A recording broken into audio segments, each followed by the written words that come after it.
दोस्तों हिंदी सिनेमा के बेहद खूबसूरत सितारों में गिने जाने वाले आज एक अभिनेता के बारे में मैं आपको बताने जा रहा हूं। ये अभिनेता उस समय के बेहद हैंडसम हंक की कैटेगरी में आते थे।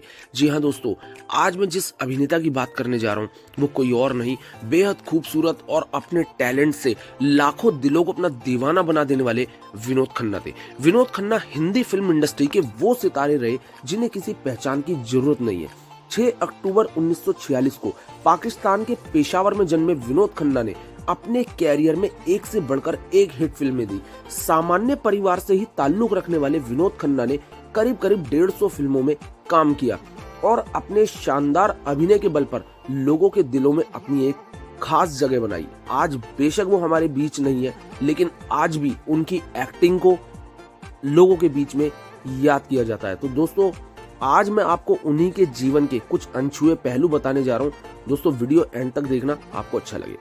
विनोद खन्ना के जो पिता थे दोस्तों, उनका कपड़ों और केमिकल बनाने का कारोबार था। बंटवारे के बाद उनका परिवार पेशावर से मुंबई आ गया। यहाँ उन्होंने अपनी स्कूलिंग की, लेकिन इसके बाद 1957 में वो अपने परिवार के साथ दिल्ली चले आए और बाकी की जो पढ़ाई है वो उन्होंने दिल्ली में पूरी की। 3 साल बाद वो फिर से मुंबई चले गए और कॉलेज के दौरान थिएटर करने लगे। लेकिन कहा जाता है कि विनोद खन्ना क्रिकेटर बनना चाहते थे और अभिनेता बनने का सपना देखते ही नहीं थे।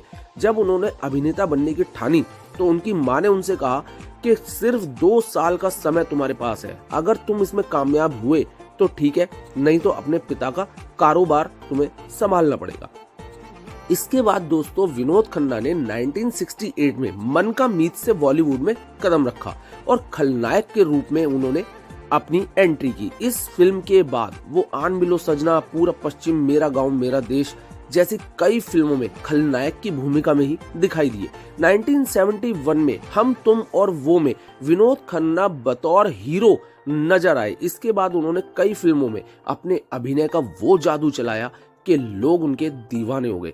तभी उसी दौरान उन्होंने मॉडल गीतांजलि से शादी कर ली। गीतांजलि से विनोद खन्ना की थिएटर के दौरान ही मुलाकात हुई थी। इन दोनों से उनके 2 बच्चे अक्षय खन्ना और राहुल खन्ना हुए।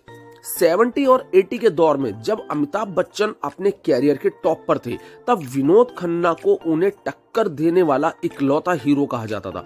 विनोद खन्ना हर तरह से सफल थे, लेकिन उन्हें अपनी जिंदगी में एक खालीपन महसूस होता। उनके पास दौलत, शोहरत, परिवार सब कुछ था, लेकिन खुद को जानने की एक बहुत ज्यादा जिज्ञासा थी। इसी दौरान उनकी माँ का भी कुछ समय पहले निधन हो गया था, जिसकी वजह से वो बहुत ज्यादा सदमे में थे और वो टूट गए थे। ऐसे में अचानक ही उन्होंने शोहरत को पीछे छोड़कर फिल्मों को टाटा बाय बाय कह के संन्यास लेने का फैसला कर लिया। अमेरिका में आध्यात्मिक गुरु ओशो के आश्रम में वो चले गए। वहां उन्होंने माली के रूप में 5 साल तक आश्रम में काम किया। जब वो भारत लौटे तो गीतांजलि से उनका तलाक हो गया, क्योंकि उनके 5 साल अमेरिका में रहने के दौरान उनका परिवार लगभग बिखर गया था। ईयर 1990 में उन्होंने कविता से दूसरी शादी की। दोनों के एक बेटी और एक बेटा हुआ। दोस्तों विनोद खन्ना की डेथ ब्लड कैंसर की वजह से हुई। अभिनेता ने काफी समय तक सभी लोगों से और अपने परिवार से इस बीमारी को उन्होंने छुपा कर रखा।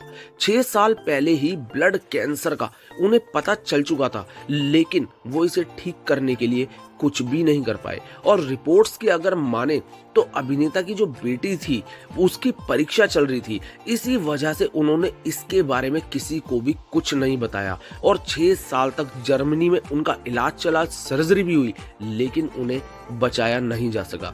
लास्ट समय में उन्हें रिलायंस फाउंडेशन हॉस्पिटल में एडमिट कराया गया, जहां एक बार ये खबर भी निकल कर आई कि उनकी तबीयत ठीक हो रही है, लेकिन तबीयत उनकी और ज्यादा खराब होती चली गई। और दोस्तों वो दिन भी आया जब 27 अप्रैल 2017 को वो अपने चाहने वालों को हमेशा हमेशा के लिए अकेला छोड़कर इस दुनिया को अलविदा कह गए। तो दोस्तों ये थे कुछ पहलू अभिनेता विनोद खन्ना की लाइफ से जुड़े हुए। अगर आपको कुछ भी अच्छा लगा हो तो प्लीज लाइक, शेयर, सब्सक्राइब जरूर कर दीजिएगा। Thank you so much.